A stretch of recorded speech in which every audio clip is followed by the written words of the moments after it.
In spite of the Packers being the most consistent team in the NFC, I still look at them as underachievers. When you have Aaron Rodgers, a lot of people thought that the Packers should have won more Super Bowls.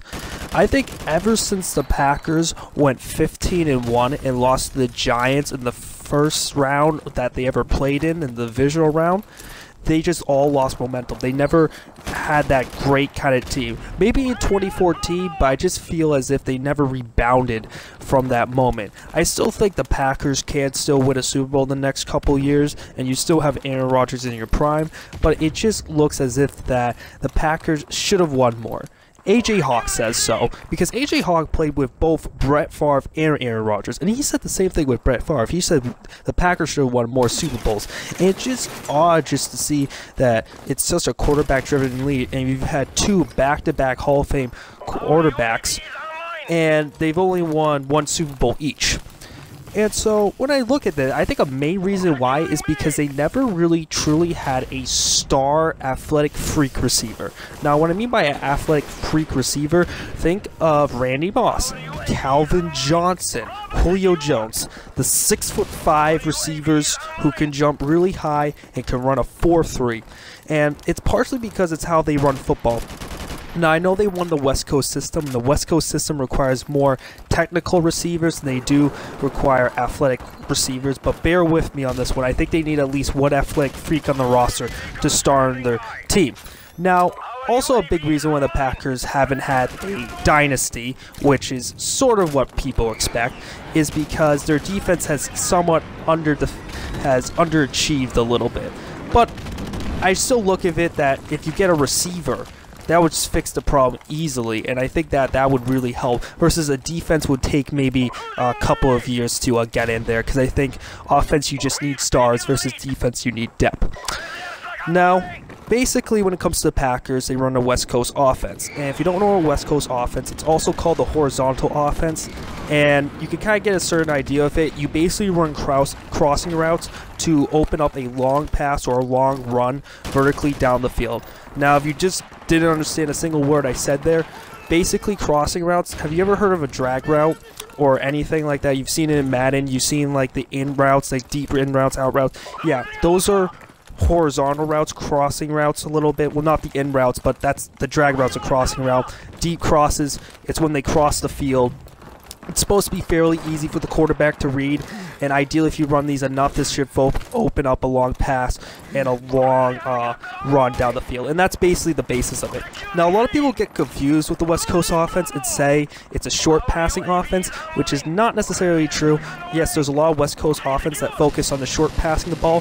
When Bill Walsh himself created, Joe Montana threw a lot of short passes, and the purpose of the offense, he invented it back in Cincinnati when he was the offensive coordinator for the Bengals, and ideally he had a backup quarterback who lacked arm strength, and they thought to themselves that, okay, we need a system in which the wide receivers do more of the work to get yards after the catch. So ideally it's a horizontal offense, runs a lot of crossing routes, and it focuses on the wide receivers to get yards after the catch. Now, when it comes to that, that's the basis of it, so it's not necessarily short passing. So when Mike Holmgren, he was a Walsh disciple. If you ever seen the Bill Walsh Football Life, he's in there in the documentary, and he decided to make a new system because he required the greatest talent at the quarterback position in Brett Favre, and with it, he basically had to change from the traditional West Coast offense, because Brett Favre had insane throw power. Not only was he accurate, he could fit it into tight windows. And maybe that they tried to include more deep passes involved into it. And the West Coast offenses do throw deep even in the traditional Bill Walshian West Coast offense.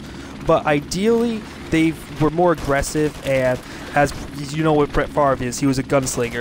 If the player looked like he was kind of open, he was open. And even Brett Favre, even most NFL quarterbacks wouldn't say that was open. Brett Favre would say the wide receiver was always open. So that was kind of Brett Favre's mentality, and it really worked. And when teams were just catching up with the West Coast offense in the 90s, Mike Holmgren had this new retro version of the West Coast offense, which was very aggressive and forced a lot of deep passes. And it was very successful. They had a great one. They won the Super Bowl. They beat the New England Patriots and led to Brett Favre's first Super Bowl. And Brett Favre was a freaking icon during that time. but they lost the Super Bowl the next year against the Denver Broncos for John Elway's first Super Bowl. And that kind of lost momentum, especially when Mike Holmgren left for Seattle to have more power of the roster. And when it came to that, Brett Favre from the 90s went from being majestic to being just great in the 2000s. Now, Brett Favre, even if he just played in the 2000s or his play in the 2000s makes him a Hall of Famer, but he just wasn't as good. Think of what Brett Favre was in the 90s. It's the equivalent of what Steph Curry is now. He was so iconic. People absolutely love Brett Favre. People still love him to this day. And people still talk to him. And, like, they absolutely adore this guy and worship him like he's a god. And basically what happened was Brett Favre, eventually it goes downhill for the Green Bay Packers. They never could emulate the same success. Brett Favre, his ego gets the best of him. And there's a lot of antics that comes around. A lot of his picks were driving people crazy. He had too much ego. He wouldn't connect with the younger players on the roster, so he kind of called it quits and retired. Came back out of retirement, and so they're like, okay, we're sick of this. We're just trading you. We're going with Aaron Rodgers, who they were lucky to get in the first round. And once they get Aaron Rodgers and Brett Favre hate each other. And Aaron Rodgers wanted to be the opposite of Brett Favre. Not necessarily he wanted to suck, but he wanted to play in a different style. I think one of the styles he wanted to play in, he wanted to throw a lot less interceptions. And Brett Favre took a huge amount of sacks in his career, so Aaron Rodgers decides to run around to avoid sack. That's where it's different. So basically, Brett Favre's your gunslinger versus Aaron Rodgers is your ball protector. But they both try to throw the ball passes deep. The difference is Brett Favre is trigger happy versus Aaron Rodgers is more careful with the football. Now, when it comes to this, I still think that they need more talented wide receivers. Brett Favre, when he was in Green Bay, wanted Randy Moss on their team. Imagine if you had the most gifted wide receiver in the NFL that ever played with the most gifted quarterback ever. That would be absolutely insane. And when I look at the West Coast offense, yes, the West Coast offense requires more skilled receivers over your athletic receivers. If you look at Jerry Rice ran a 4.7. But he was an extremely good route runner. He caught the ball very well. And when you look at that, yeah, you do need some more technical receivers. But at the same time, there are really talented wide receivers who run their routes well. You look at Randy Moss, Julio Jones, Calvin Johnson. Those are some big-time receivers who are really athletic, who can basically run their routes extremely well. And so when I look at this, I think that they need a little bit more of that because Mike McCarthy does nothing really to help his wide receivers out. He lets them kind of go for it. And compared to Jordy Nelson is a route runner. He doesn't do really anything especially athletic. Randall Cobb is versatile, but he's an overrated. He can't be a number one. And Davante Adams, please, this guy's overrated. Yes, he can catch the ball, but that's pretty much it. And he's a pretty good route runner. I think he's overrated too. Jordy Nelson isn't overrated, but he's getting up there in age. And the fact that they don't really need a lot of help, I feel like the players who are extremely gifted don't really need that much help just because of how talented they are. You press them, they're gonna still get an 80-yard touchdown on you.